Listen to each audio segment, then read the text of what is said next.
Hello, everybody. It is Monday morning. It is the Bulls Tabletop Hour. Welcome to the show. Welcome to the show. Larry Vella here. I'm Adam Harry, and we got Vigilus. We have Vigilus. Here it is, right here for you guys. Yes. Just some kind of quick housekeeping. Vigilus went up for pre-order at the same time last Saturday. This last Saturday with chapter approved, but it does look like something we don't know exactly what's going on with chapter approved. But in general, chapter approved seems to be late in some way. So I don't know if it's right. Just lots of even like a lot of GW stores don't have it. Don't even have preview copies. So when it shows up, we'll be giving it lavish coverage. But we do have Vigilus. Here it is. So we are ready for. We want to talk all about Vigilus. We want all your questions. We have it. Have fun. Whatever you got, we will answer. We'll flip through the book. Drop them in the chat. Drop the questions in chat. Yep. Let's just spend an hour with the new book with all you guys out there, all of our fans and everyone who is watching us. And thank you all for tuning in. Yeah. So what do we want to start? What are your initial impressions of Vigilus? Let's talk some hard numbers real quick. This book is a hardback cover. It is 200-ish pages. It's 200 pages. We had like 100. How many pages of lore was it exactly? Like 120. 120 pages of lore. Yep. And 80 pages of other stuff. Mm-hmm. That's including rules. 120 pages starting with campaign rules, narrative play missions, battle zones, war zones, and faction rules, which I'm sure everybody's pretty excited about. The faction rules, of course, introduced the new special attachments to the game. Yeah. So, yeah, there's a lot going on in this book. So I feel like we should maybe set the stage real fast, just to talk about Villages while you guys are dropping in your questions in chat, so we can cue some of those up. Yeah. So big picture wise, this is a book that very much follows in the footsteps of the old school campaign books from third and fourth edition. So this is very much a it's like Codex Armageddon and Codex Iron Terror on steroids. Like totally on steroids. Yes, it is all pumped up. Yeah. It's really large. What they have really done. So for you, I saw a question here from no, not yet. Lawrence. But yeah, basically this is them, I think, kind of reestablishing a new piece of geography in the Imperium. So this is them saying, hey, for the last 20 years, you guys got to play around with Cadia, and everyone knew all the planets, and they put a whole bunch of love and attention and lore and knowledge into that, and then Abaddon cut it in half, and it's just all a bunch of asteroids, and no one cares about it now. So they needed to fix that, right? So the new rift, cut across the Imperium, and that's definitely kind of the big narrative thing that is defining 8th edition. Yep. And of course, you can't have a big giant rift that cuts the galaxy in two without there being two dangerous narrow pathways that are the only way through it. And this is definitely one of them. Yeah, we have the Noctmoon Gauntlet. The Noctmoon Gauntlet, which is corridored by. It's a corridor through the Great Rift. And it's barried by two planets, or two sectors, really. One of those is Vigilus sector. Vigilus is in the north. The south is a night world that has gone nutter and has been declared traitorous. And everyone just kind of gives it a wide berth. Yeah. They're like ships. They're like, you can go through it. It's there. It defines one of the two endpoints. And they talk about that night world in this book a little bit. They send a detachment of Free Blades. Leaves that world and comes to Vigilus to fight. And they kind of lose it, and it doesn't go well for them. We don't talk about those guys. It's like the cousins that you just pretty much. But so this is the and this entire narrative arc that Vigilus is a part of. This is the Western channel that's safe. There is another one way on the far east that's near like Tau space. That is mentioned. If you look on your 40K maps, you'll see it, and I have no doubt that in the future we're going to figure out what's going on over in the east and deal with that one. That's a whole other set of campaign books. But so we have 200 pages. So they have put lavish attention into the geography and history of Vigilus, and not only like what's going on in the campaign. Like right now they go into like there's a good 40 pages just on let's go over the geography of Vigilus, all the political powers on Vigilus, all the hives, what those, and it's not just like say It's not a paragraph. This it's is like more a whole, detailed. Yeah. This book has more detail on it than Armageddon. Than Necromunda does. Oh yeah. To be honest, yeah. and Necromunda has a whole game set on it, and this. They spend a lot more time on yeah, this they go over every hive. Within every hive, let's give you maps of that hive. Let's talk about the power structure and who's in that hive. Let's talk about the history of that hive and why they like some people and why they don't like other people and what's going on in the hive. And they go over that. I mean, they take their time. They cover the entire world. And then once they're done with all that, then you get into the actual military campaign and what's actually happening on Vigilus. And of course, it ends with a cliffhanger. It does tell you right up front, right like on page 10 of this book, it specifically says, this is book 1 of 2. There is a sequel coming that will conclude the campaign. The big surprise to me reading Vigilus is there's virtually no chaos presence in this book. There's a little tiny bit. Chaos is the cliffhanger. Chaos is the cliffhanger. Which which is going to set up book 2. So I assume that Chaos is going to be the primary antagonist in volume 2. It'll it's going to be the escalation. So because this war is called the War of Beasts. It's called the War of Beasts because as of now. It involves the orcs. And the Genestealer cult are the two main antagonistic factions going on right now, where the Imperium has just kind of been blindsided. So but this is such an important system and such an important planet that the Imperium is just dumping resources on here. Once the distress call went out, multiple Astartes chapters have responded from all over the place. Yeah. I mean, Ultramar is on the far side of the galaxy. Yeah. It's way over in the east. And they've sent people. And they sent people. Yeah, I mean, they sent Calgar for crying out loud. Yeah. So that's kind of a big deal. And then you've got Space Wolves that showed up. Dark Angels showed up. There's some offshoots of Dorn, his boys. So Imperial Fists, Crimson Fists.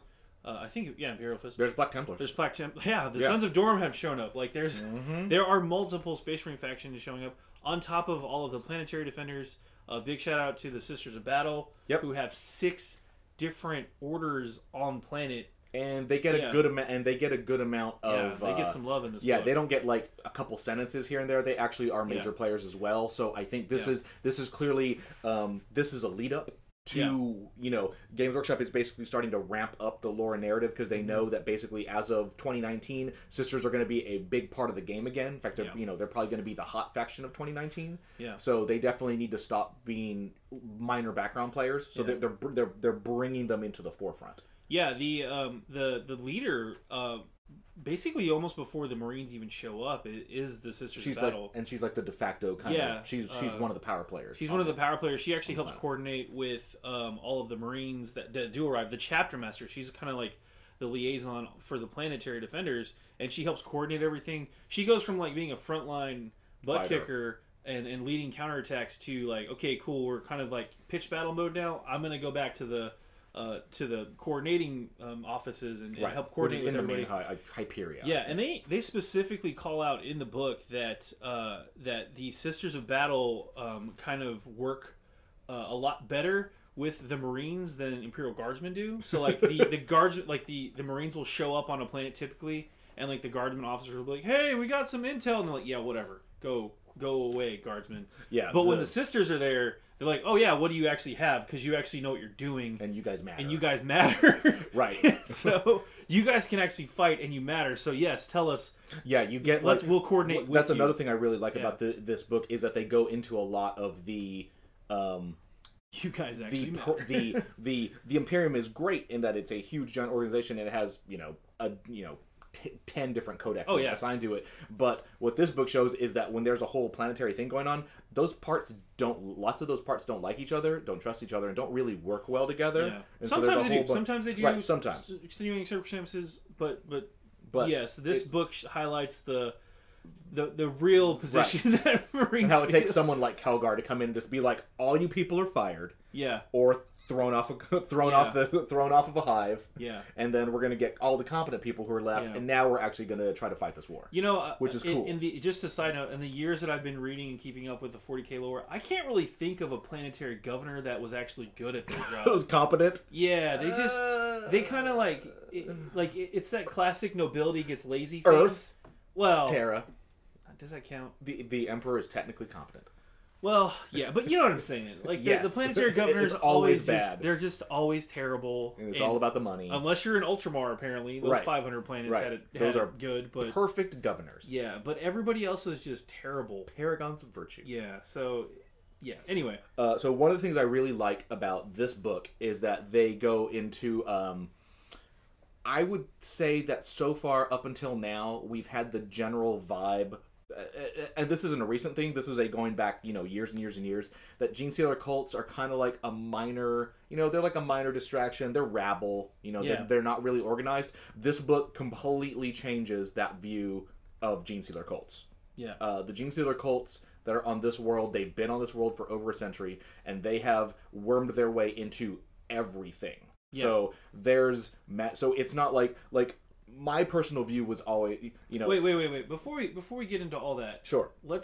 We've talked about the location of Vigilus. Sure. Let's talk about the planet real quick, Sure. geographically, real Yes. fast, real All right. fast. So, setting this up geographically, Yep. the planet itself is basically a desert planet, but it's kind of like a moon, not like Sahara Desert, but just like It's like a wasteland moon type of dry blasted yeah. desert. On the planet's surface, there are hive sprawls, Right. which they essentially look like continents, but that's not landmass. Those are actually buildings. Right. And some of the hive sprawls are super tall. Some of them are actually very only a couple stories tall, but actually go dig down into the planet's surface where the water is. And that is because Vigilus is very Yeah. Unstable. It's very unstable. It is unstable and has a huge amount of earthquakes that which are not naturally occurring. Those are earthquakes that are specifically caused by the Mechanicus. Yeah, because they're drilling and they're mining supply. This is also kind of a forge world, so quasi forge world. So they build stuff here for the Imperial War Machine. That's why it's such an important factor. So So if you're an Imperial citizen, you probably live in one of these hive sprawls. There's like 3 major ones. Yeah, there's like 6 total. There's like 2 or 3 major ones. Yeah.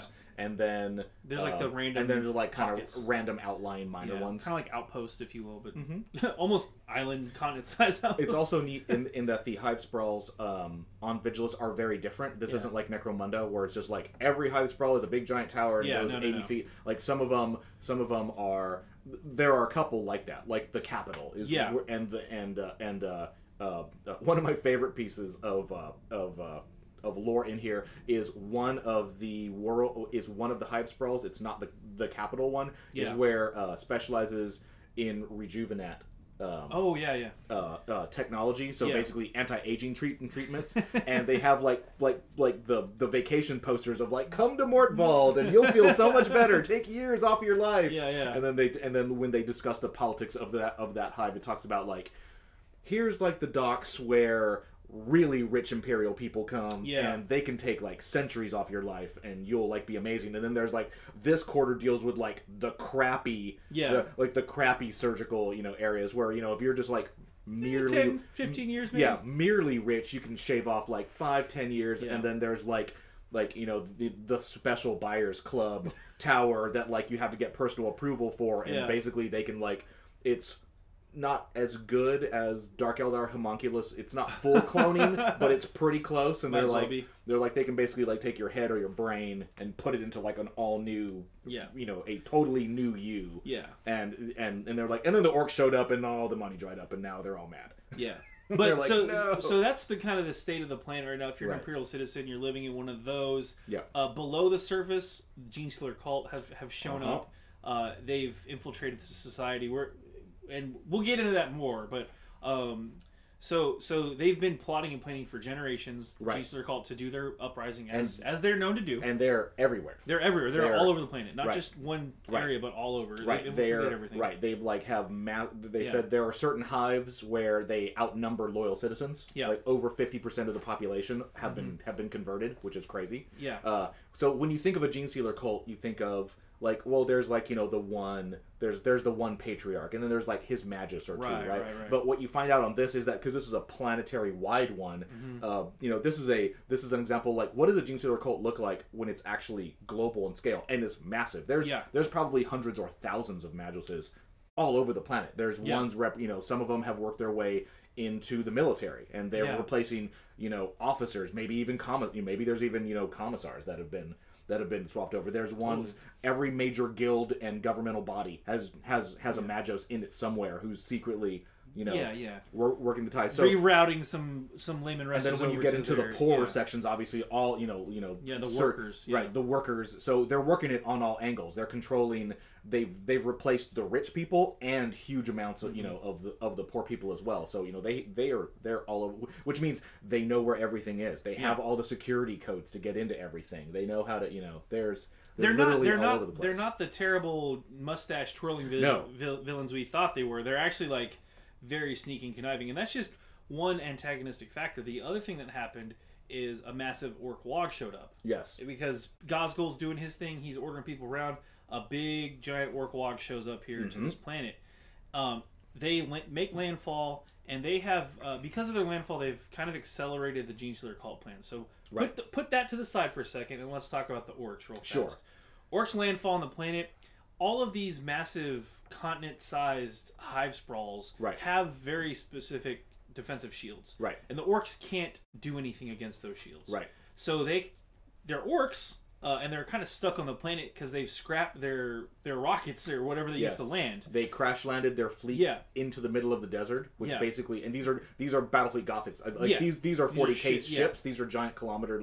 So they just crash land, and they talk about like they're orcs. They've been in space for a long time. They're looking for a fight. They don't like it. They're looking for a fight. Yep. They've been told by Gaz like this is an important planet. Like I want you to go kick some butt. So they're like, yep. All right, we can't land on any of the hives themselves because they're protected by force fields. Let's just all land together in big clusters in the middle of the desert. And basically, those are just instant orc cities. Instant orc scrap cities. And this actually leads to what happens with Speed Freaks. That whole the game and on top of that storyline is they're essentially waiting for these shields to come down because they can't do anything. So the orcs get bored and they start racing. Yeah, because they're in the desert. Destruction and they just set up giant Mad Max. Yeah. And now all the Imperial supply lines between the hives sprawls are super in danger. So they have to do caravans with armed tanks and stuff like that. So that actually helps accelerate the Gene Stealer cult plans, and we'll pull them back over now. Right. So you have the orcs. So you have the Gene Stealer cult. They've been on this world for over a century, slowly planning for their day of ascension. Everything is going well. They have their super. What is he called? The Broodsire worm is their patriarch. The super patriarch. Yeah, the super patriarch who's creepy and he floats around in a giant. I mean, let's be fair, they're all creepy. He's really giant and fat, and he floats around in a big pool full of like the liquefied remains of his followers.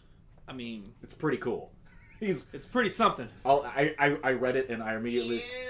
Yes, I'm with Mars on that. I was there was that scene. Which one was it? There was the scene with the super fat vampire from one of the Blade movies. Oh yeah. In the archive. Yeah. With the Yeah.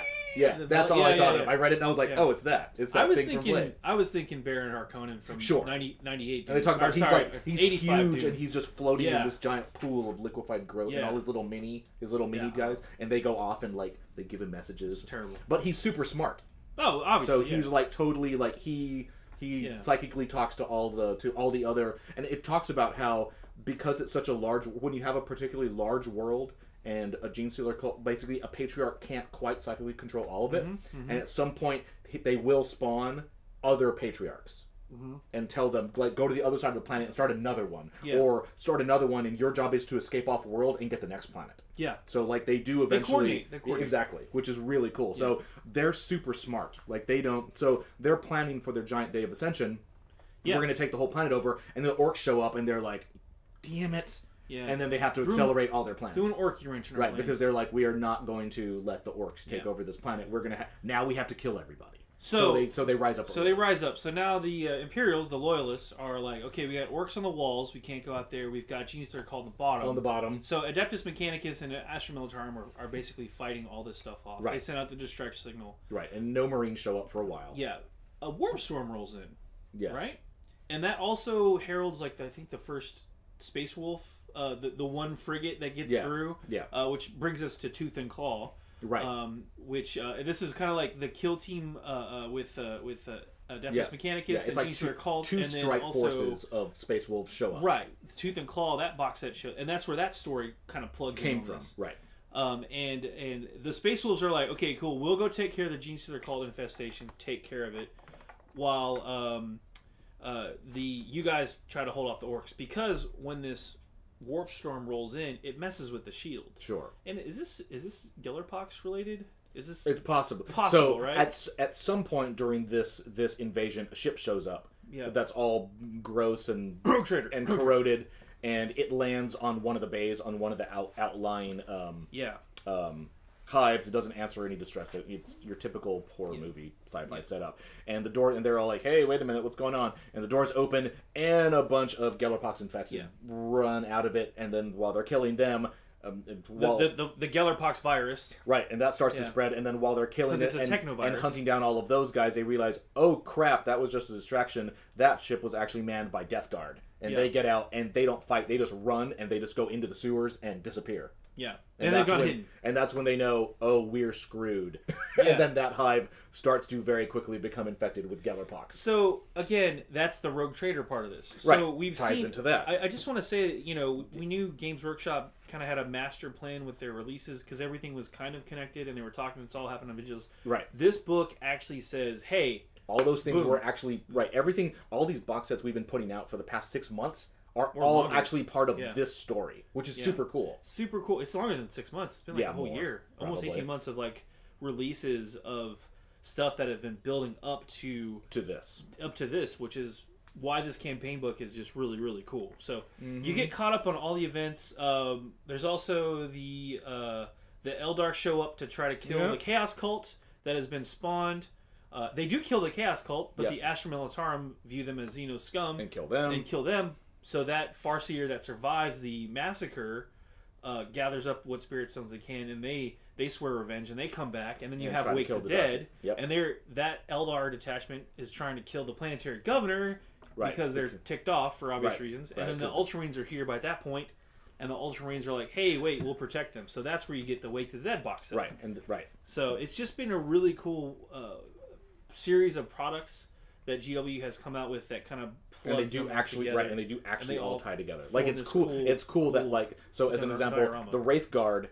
You're like, why are there Wraith Guard in the Wake the Dead box set? That doesn't make any sense. But that's because the Wraith Guard are the actual Eldar who were killed in the first raid when they went to Vigilus and killed all the Chaos Cultists that were that the Farseers told them, hey, there's this dude and you got to kill him. Yeah, it was really messed up. Take over the whole planet, and then the Astra Militarum, gunned down all the people. So when they came back, those Wraith Guard, those are the people who were killed, but they're so pissed off, they're like, we're going to go back and get our vengeance. Yes, it's just really messed up that which is cool. The Eldar showed up on the planet to stop the Chaos Cult because they knew that this planet was important, and then you turn around and they get betrayed, and then, or not even betrayed, but like, it's a giant, it's very grimdark is what's going on. It's Guard. And then, it's Guard. It's Guard. Guard are just going to kill everybody. Which kind of explains why the Marines don't like talking to him. Yeah. I'm just saying. Anyway, but that's of course plugs in everything, and then we have You want to tell them how the kind of the story? We mentioned the cliffhanger is Chaos shows up, but what is that? The cliffhanger is towards the very end of the story. That is when Harken Worldclaimer arrives. So all of a sudden, people start going missing. Not at the bottom of the hives where they expect, but at all of the pinnacles and the roof and. Like air transport start going missing. They're getting picked off. And they don't know what's going on. And it's not any one hive. It's all the hives across the planet. So it takes them a couple months to figure out, wait, what's going on? And what's going on is that Harken Worldclaimer arrived. And he arrived with his like Vanguard detachment to kind of tell the planet, hey, we're here. And his detachment isn't. So it's all him, Helldrakes, and two giant cadres of raptors and hell talons, basically. So they're so the Chaos Invasion starts at the topmost parts of the world and starts working its way down, and so like the big climax. You've got Chaos in the airspace on the top. You've got orcs on the surface, and you've got Gene Stealer Cult in the bottom, in the middle. And now it's a war on three fronts. Yeah, they make an assassination attempt with raptors. They all like break the glass and they go into the capital basilica where Calgar and all of his people are. And they think it's all going to be cool, except they bust in there and they're like, we're going to kill all of you, imperial citizens who are governors and commissars, and then they land in there, like a bunch of raptors land in there, and they're like, oh, there's like 8 Space Marine chapter masters in here around the table. This was a really bad idea, and Calgar. So guess who wins that one? Yeah, so that was pretty cool. Yeah. Oh, speaking of Calgar, we got to talk the Primaris Rubicon. We do. So we've been talking a lot, and a lot of people online were all pissed off, and they're all what's the deal with Classic Marines and Primaris? But the book itself actually pretty much confirms what a lot of people online had been talking about. They even specifically talk about, so Call and Guilliman show up and they're like, Primaris Marines are going to be a new thing, and there's a whole page in here talking about the schism and problems that the Primaris Marines have caused in the Space Marines. Yeah. So on the surface, everything is cool. Everyone is like, hey, we'll take the reinforcements. This is going to be great. Let's go kick ass, and it's going to help. There are some chapters that desperately Imperium. needed those reinforcements. Right. Crimson Fist for one. Blood Angels after the events of Baal, Leviathan, and Baal. Like they need them. Everyone takes them. Yeah. Right. No one is going to turn them away. Yeah. But once they're there, and then they start setting up Primaris only chapters, that really freaks out a lot of the old classic. Yeah, Marine this isn't a first founding or second founding. This is a Primaris founding. And then it goes into detail about how people are wondering, like, hey, can we be turned, like, we're Marines, can we be turned into Primaris? Because if we can't, like, what's our future? Yeah, what happens to us? Like, what happens to us? And then a lot of chapters are pissed off because, especially the first founding, older chapters, because they're like, look, if you want to, like, become a Space Marine on Fenris, like, if you want to be a Space Wolf, or you want to be on Baal, there's all this crazy crap that you have to go through to prove that you're good enough to be a Space Marine. Yeah, you can't just wear our pads and right, be cool. Right, you got to go. You got to go do the hunt. On Fenris, you got to do the hunt. Balls, they strip you down naked. The crazy desert thing where you have to run through as a kid. Right, and then they lock you. That. And then they lock you in a coffin for a year. Yeah. And maybe you come out okay, or maybe you're a crazy vampire thing. Like so there's like all these things. So all of the old chapters are like we have all this culture and tradition, and then these guys just showed up and we're fighting with. I mean, cool, they're fighting with them, but they didn't. Yeah. They didn't do any of this stuff. Yeah. So are these guys really worthy of being us? And genetically, they're the same. And it specifically talks about there are chapters that are like they're like everyone on paper is agreeing to this and thinks that is happy that Primaris is here, but behind the scenes, a lot of chapters really don't like them, and some of them are. There are elements within chapters that are talking that, like, maybe we shouldn't go along with this whole thing. Yeah. Which is pretty interesting. But in order to silence all the critics, Calgar says, so Call is at, so basically Guilliman asks Calgar, can we turn classic, can normal Marines be turned into Primaris Marines? Wait, Calgar asks Guilliman or Guilliman? Guilliman asks Call. Cast Call. Okay, so because even Belisarius Call is the Adeptus Mechanicus guy, right, who did it, who helped orchestrate the whole thing, and then Reboot Guilliman obviously is the returned Primarch, right? And even he knows, yeah, because he's a Primarch. He's like, this is going to be a problem, like long term. Yeah, so we have to deal with this. And Call says, yes, it can be done. Yes, it can be done. Asterisk. There's a problem. What's the problem? The problem is that I haven't done a lot of research on it. Yeah. So he's like, theoretically totally possible. Right. So he's like, basically we have to add these 3 organs into a Marine who's already been Marinicized. So what are the 3 organs? Well, one of the organs is there's a weird brain thing that like modifies your brain. Order 66. One of them is like a super adrenaline thing that just like pumps you full of hormones. So that's probably because they don't have enough of those. And then the third one is all of your muscle fibers are encased with this weird biometal. Yeah, you would imagine that's the hard one to do. So he's like, we could do it. We think we can do it to a living Marine. The problem is that there will be a 66% death rate until we get it right. And it's going to take a lot of tries before we get it right. Yeah.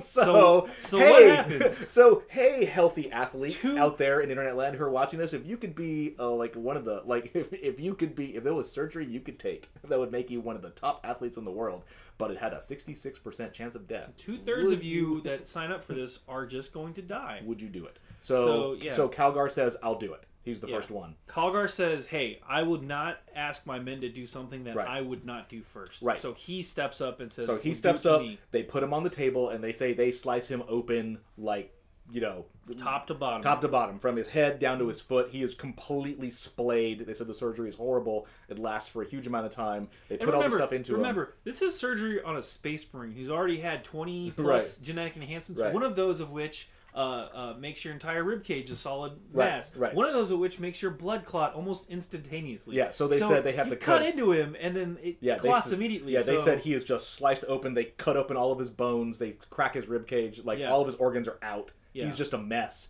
And he dies. He dies on the table. He dies on the table. He does not survive. He is like clinically dead for 20 minutes. Yeah. But they just keep operating on him under the assumption that he's Marnius Calgar and he's a space marine. So maybe he's so tough that once basically we know he's dead, we're just going to finish the surgery. We're just going to finish the job, and maybe once we stitch him back up together, he'll just...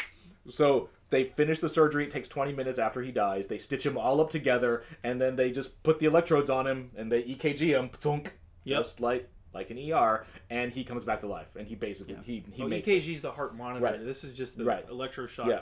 So he's one survives. of those two hearts starts pumping, and the other one starts pumping too. And then he makes it back. But it talks about how basically he's messed up. He is hobbled, and it takes him it takes him his entire trip from that was Prague. done on Ultramar. Right. So the entire trip from there to Vigilus, and during at least all of this book, he does not take part in combat because he is still recovering and still in terrible shape.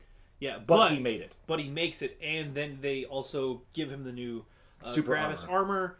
Mark 10 Gravis armor, and he's got the gauntlets of Ultramar, and once he's got those bad boys on, he's ready to rock. So because he's survived it now, we still don't know what's going to happen with all of the internal Marine politics, but now Marines know it's possible. It's possible. It's not like if Guilliman says, that's it, no, we're done, Primaris is the future, they at least know that they have a chance.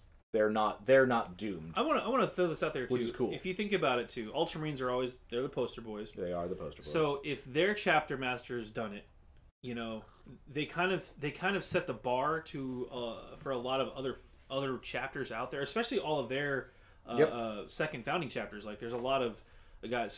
So if you're a chapter master and it's like, well, Calgar did it, I kind of got to do it too. So just think about the politics of all that and where it leads.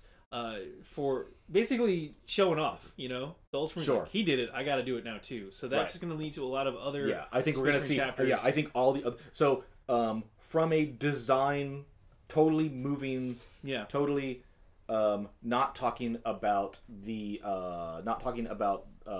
fluff or the lore. This book has. This is 200 pages, and this book has a giant, as you would imagine, lots and lots of artwork, lots and lots of miniature photography. There are 3 small pictures in this entire 200 pages that include classic Marines. Only 3. That is it. 3 pictures. And there 2 of them are pictures involving like hand-to-hand combat against raptors, where there's supposed to be aerial combat. So there aren't really a lot of Primaris guys who are like. Sword, there aren't any Primaris models with swords that are actually hand-to-hand models. Yeah. So, this whole book from top to bottom is pretty much all Primaris models and all Primaris artwork. Yeah. So that's a pretty good chunk of lore wrap up. Right. We're good. We've written some articles about the rest of the lore. We've done a couple other videos. Go check those out on the on bellossals.net. We've got those articles up if you want to read those. So there's more about that. Let's transition over to talking about some of the other stuff. Like that's maybe, in the book. Do you want to start with like some of the? We've talked about sisters a bit. Anything we left off about the sisters? I feel like we touched on the lore part. There's no sisters rules. Yeah, in this there book. are no sisters rules in Vigilus. Yeah, so there's no specialist attachment for the sisters currently. Yeah. Their rules and their stuff is all in the chapter approved, and we'll cover that later. But for now, we're going to focus on Vigilus. Yeah, there are no sisters rules in this book. All of the sisters beta codex that is in chapter approved, which we do not have, which nobody has. Yeah, like even Games Workshop stores don't have it. There's supposedly some stuff running around the internet, but none of that is official. None of that official, and we don't know if it's legit right. It could be fake. It could be totally fake. So, but. It is due any day now, so you better bet that next Monday next Monday we're hoping by next Monday we'll probably have an entire show dedicated to chapter approved and the sisters. Let's talk about some of the other rules that are in this book, and we'll just touch on these really fast. Yeah. I want to bust open. Can we start with attachments? Yes, that's where we're getting. We are going to go through all of them for you guys. Thank you. Yeah. All right. So the faction rules, specialist detachments. There are about 40 pages where not only are there detachments in this book, there's also data sheets for Calgar, the Vicatrix Guard, Yep. which is kind of like his Which are bodyguard. his bodyguard. They're a special unit. And then also Harkin World Claimer, who's the Chaos Raptor champ. All right.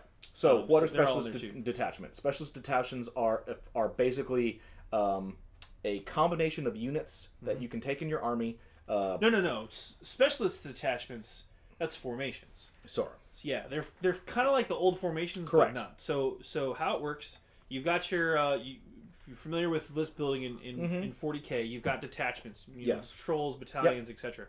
You pick a detachment, and you spend a command point to activate this special detachment rule. It converts or adds a keyword to the qualifying units in that detachment. Correct. Yep. So if you're running, let's flip over to the Marine real quick because it'll.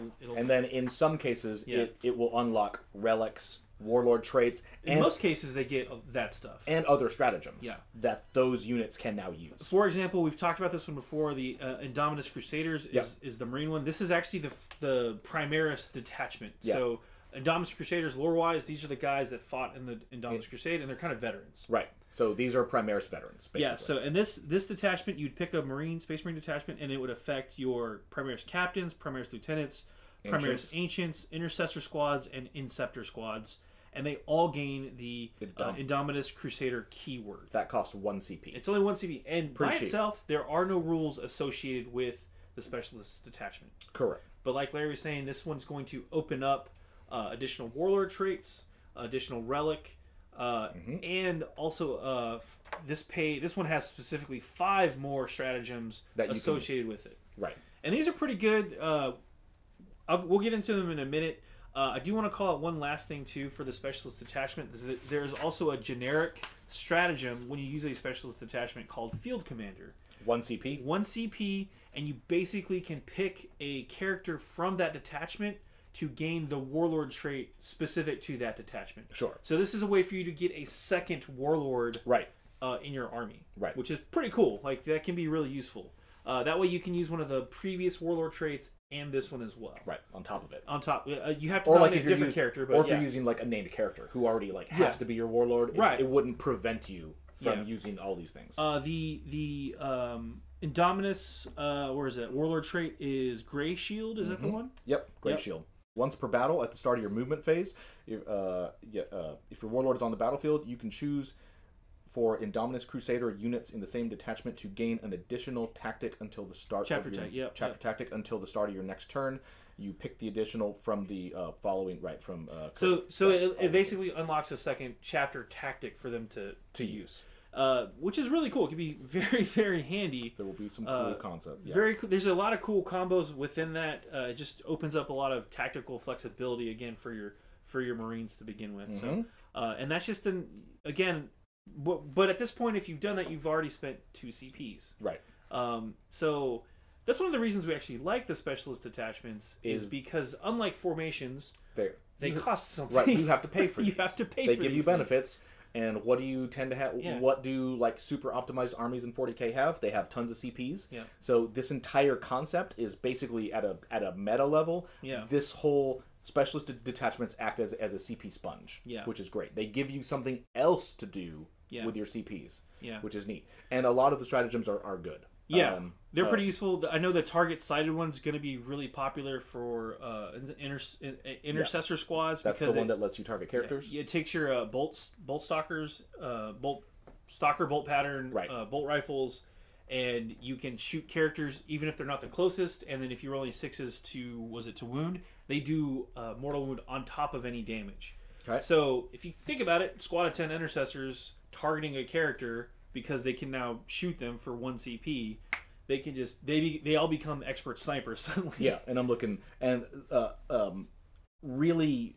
While you can do all of these different units, most of these stratagems are for intercessors. So this whole detachment, this is clearly designed to make intercessors better. So if you want to run, which has been one of the complaints, right, is that intercessors just weren't, quite what they were supposed to be compared to tactical Marines. Well, guess what? From chapter approved, we know that they're 1 point less. So intercessors are now cheaper. Yep. Tactical Marines aren't. So intercessors are now a little slightly more points efficient, and now they have access to all these cool stratagems if you make them veterans, and some of them are really good. Yeah. Like that. That one, the being able to target characters and inflict mortal wounds. Here's one that gives them +1 attack and leadership for the whole game. Yeah, that's pretty good. So one of the things too that specifically with the Indominus Crusaders, we should talk about this too. One of the other stratagems is veteran intercessors, and that again adds for 1 more CP that will upgrade your intercessor 1 unit into veteran intercessors, and that opens up target sighted, bolt storm, and rapid fire, which each also cost additional CP. So again, these specialist detachments are going to eat up a lot of your command points, but that is totally intentional. But you get some pretty good benefits for doing it. It's also steering you towards using max size units. It does steer you towards max size units for those intercessors, and it steers you towards building detachments that have those units. Because why are you going to buy the Indominus Crusader detachment for a detachment that only has like 1 unit? You know, you're going to want to load up on those units. So it's a really cool way for GW to help promote that. Had a request for Victrix Guard. Yeah. Let's take a look at them. So what are Victrix Guard? Victrix Guard are the... first of all, we need to find the actual... They're the... If you remember the old Calgar kit, they're the upgraded version of the guys with the Storm Shield and they Gladius. Victrix Guard are pretty spicy. Yeah. By the way, They're Primaris size too. Okay, so we have Victrix Honor Guard. Weapon skill, ballistic skill 3. Yeah. Oh, Harry's in the house, everyone. Bull's cat's in the house. Strength toughness 4. 3 wounds. Yep. 4 attacks base. 4 base. 9 leadership, 2 up save. So there's the big one. They come standard with a power sword and storm shield. So you're looking at a 2 up, 3 up. Yeah. Which is pretty good. Yeah. So these guys are there's only 2 in the squad though. Keep that in mind. Right. It's squad size 2. But the Victrix Guard aren't actually part of Marneus. No. So it's just a unit that how their rule works is Honor McCrag is the one. Yes, they can perform They can perform heroic interventions, and as long as they are within 3 inches of an Ultramarine's character on a 2-up, basically they can tank wounds. Yeah. So they can protect. So you can use them on Marneus for sure. Yeah. But you can also just take Victrix Honor Guard for any of your HQs. Yeah, and as long as you're an Ultramarine, which is super cool. And if you do take Calgar, they don't actually take up a slot for that detachment.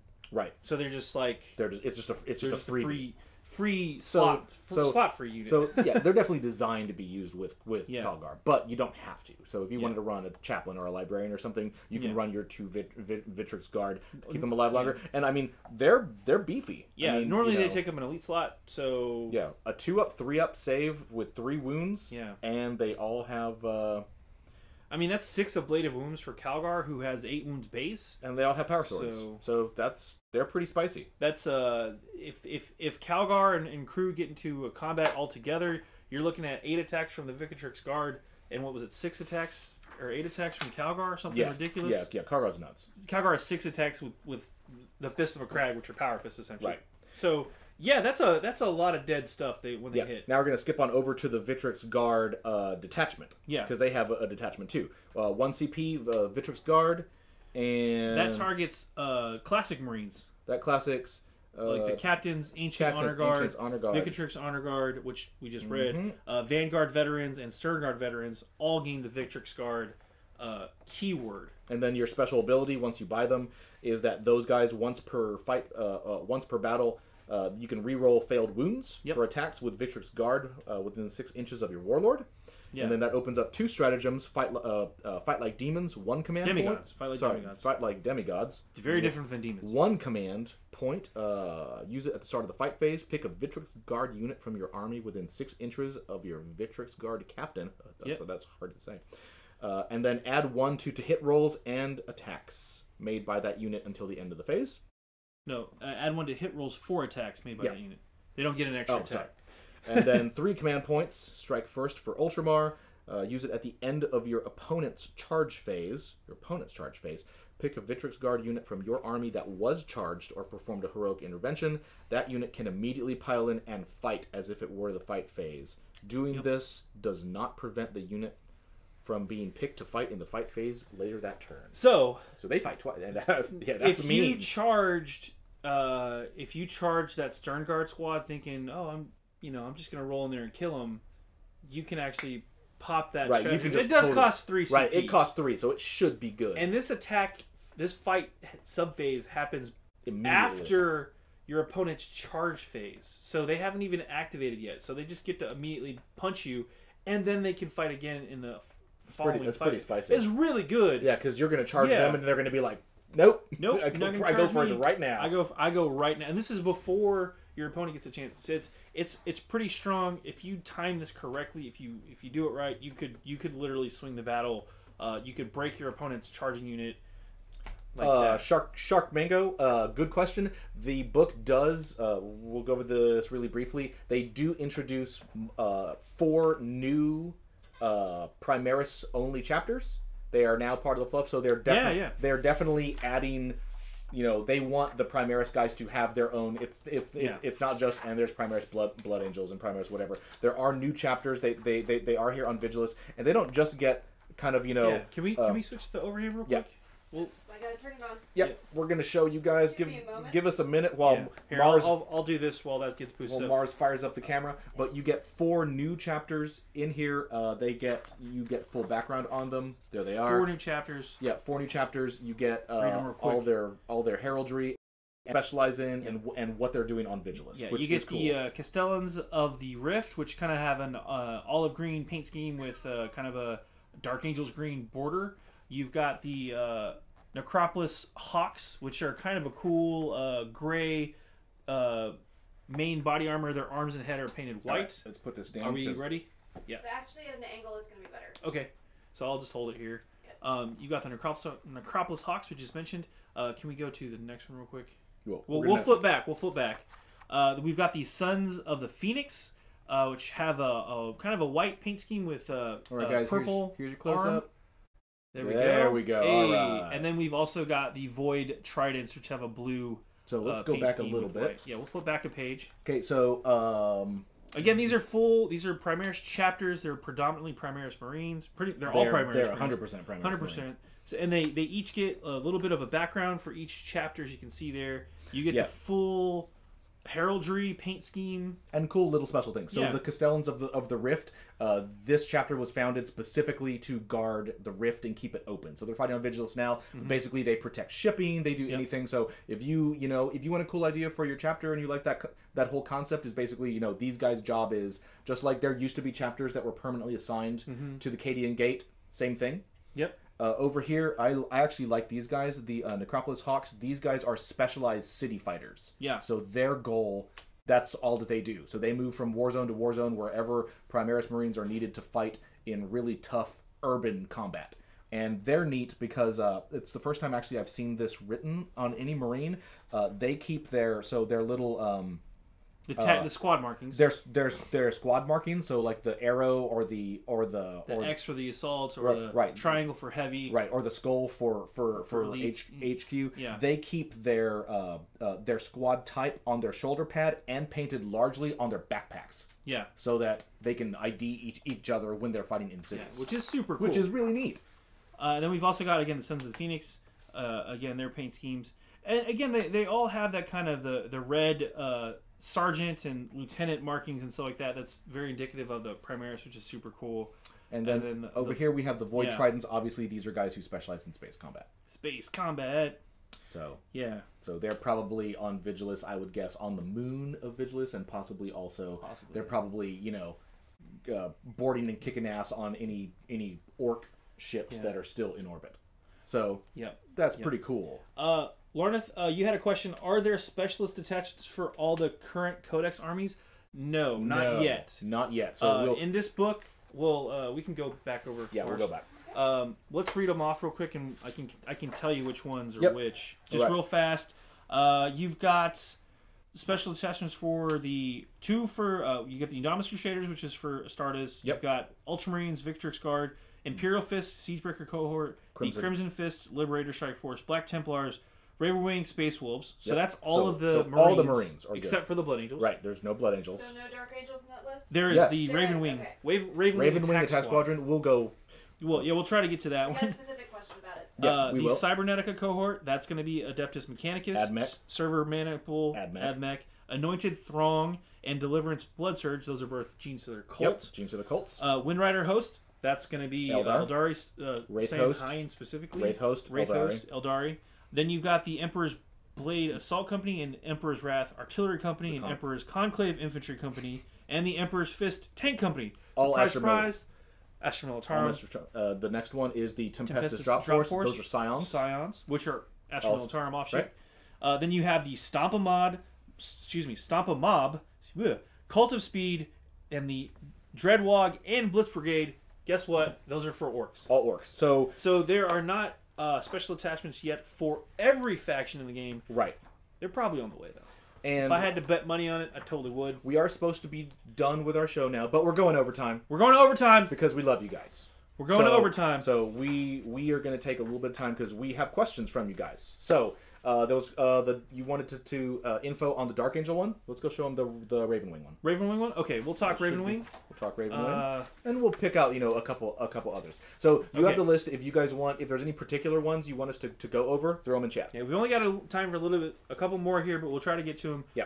Ravenwing Attack Squad. Their stratagem, or their specialist attachment is going to target Dark Angels units that have the Ravenwing units specifically. Yep. And they gain the Attack Squadron keyword. Okay. Let's talk about Warlord trait. Yep. Lightning fast reactions. With that one, you can always choose your Warlord to fight first in the fight phase, even if they didn't charge. If the enemy has units that have charge or they have similar abilities, the starting player then you picks alternate. whoever's turn it is.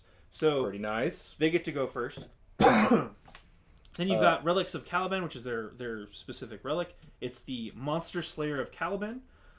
This is a power sword that replaces the Bearer's power sword.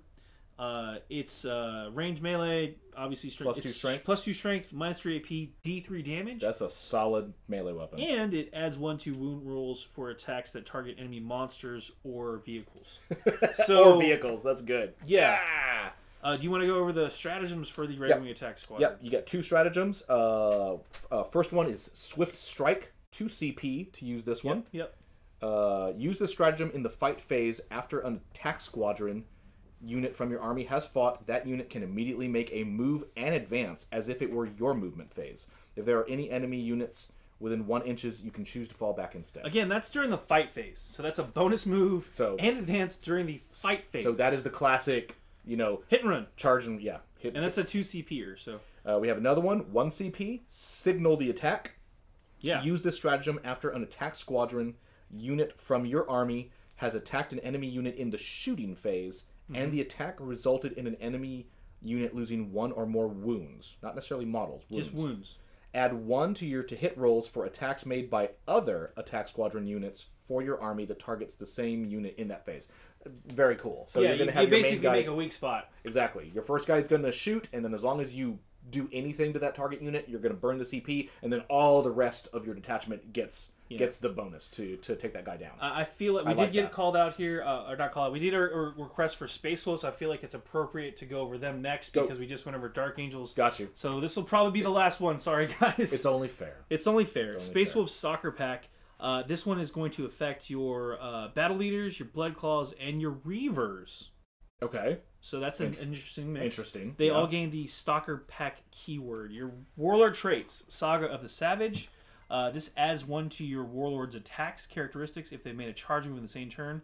And they also have Deed of Legend. Enemy models that lose at least 5 wounds as a result of attacks made by your Warlord's melee weapons in a single phase. What? That's your Deed of Legend. So you're trying to cause your Warlord is trying to cause at least 5 wounds. Right. In a single phase. So good luck with that one. He can do it. He can do it. I believe. Relics of the Fang. This is the Iron Fang of. I'm not even going to pronounce that one correctly. Amagrimgol. Amagrimgol. Amagrimgol. Amagrimgol. Amagrimgol. There we go. There, I like that one. This is better. a Power Axe replacement. This one is +1 strength, -2 AP, D3 damage.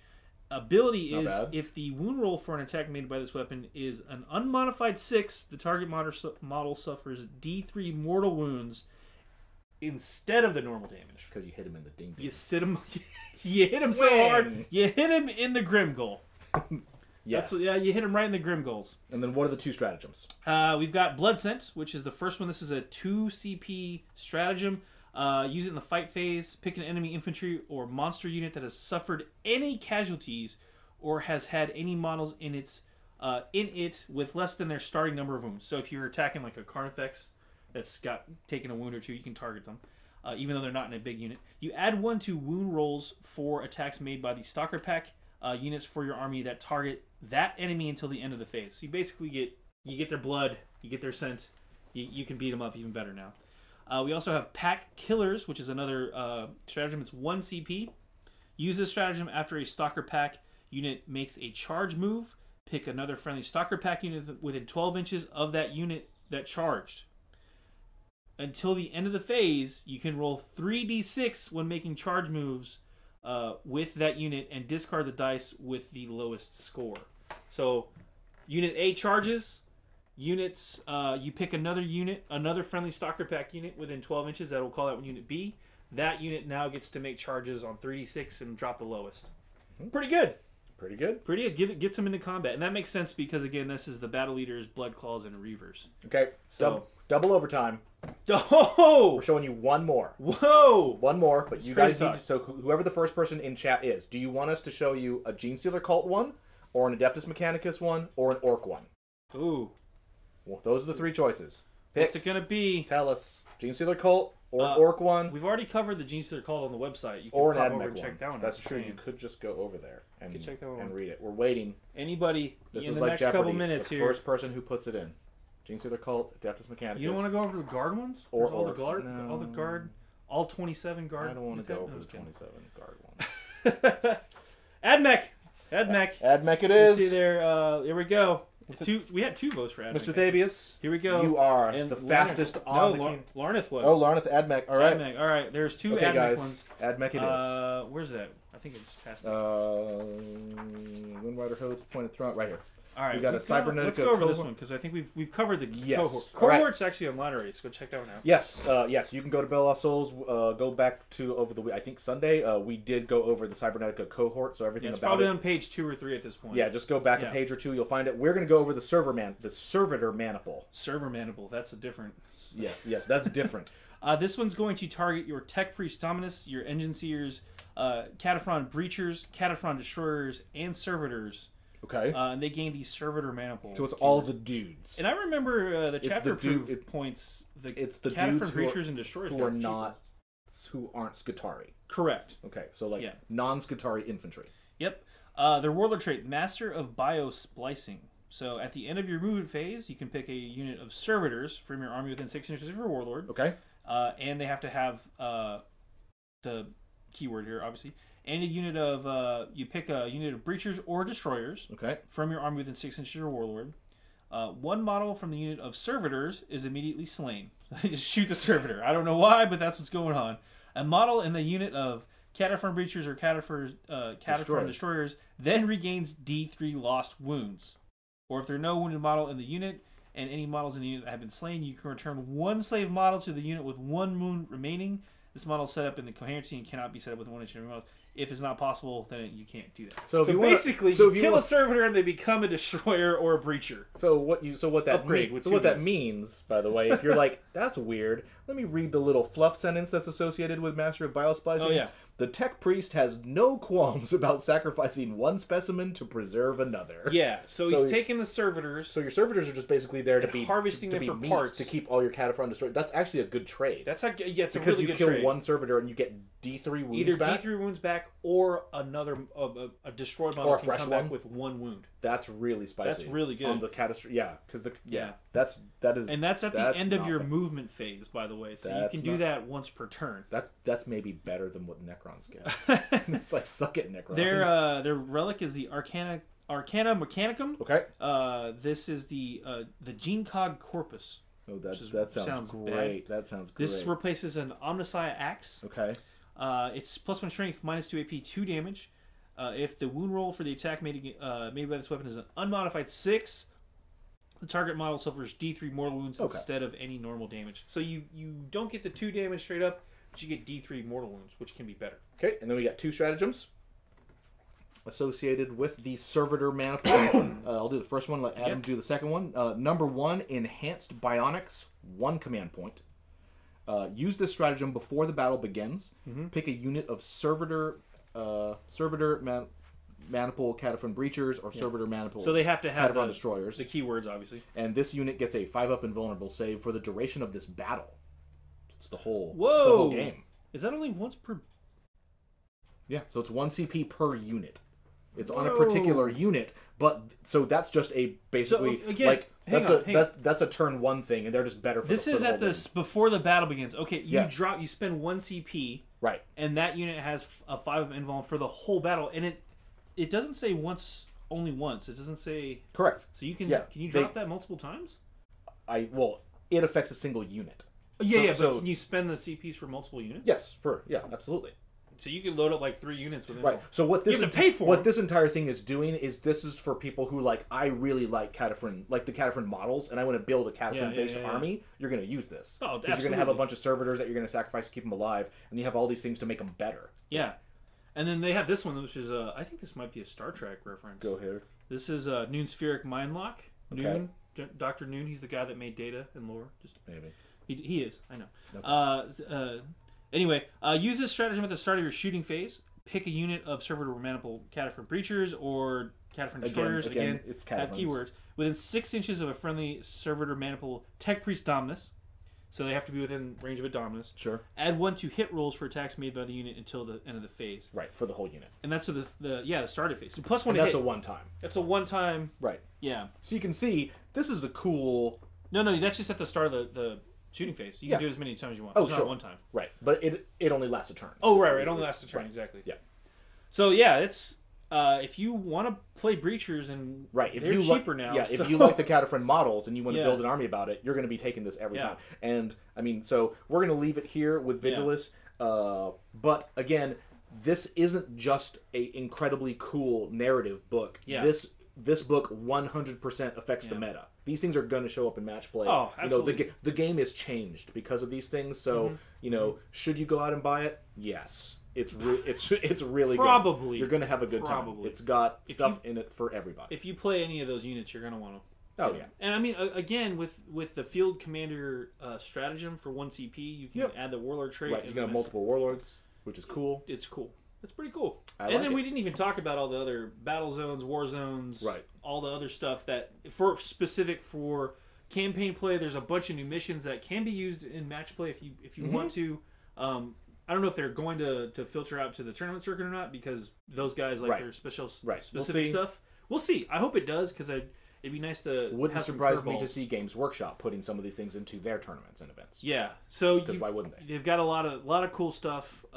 We'll have to go over that at another show. But yeah, that's pretty much it, guys. We did a double overtime. We did. Thank you all for watching. Again, we're gonna have we're here every Monday, so just make time for us and come and hang out with us and talk about wargaming for an hour.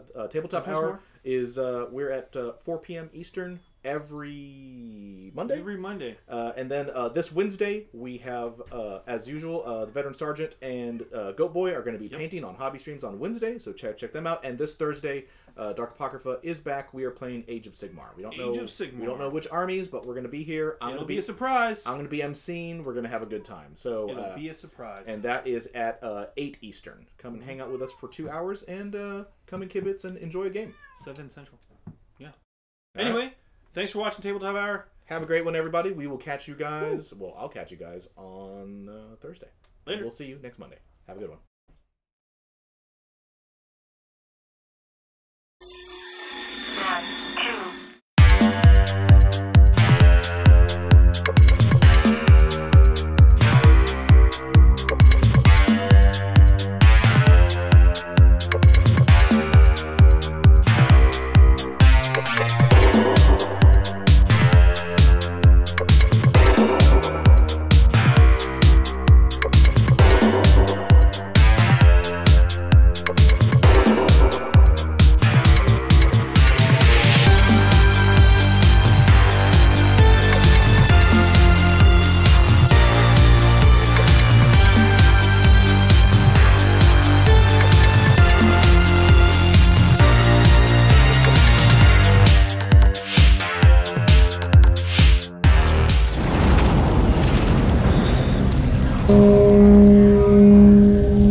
forget to subscribe.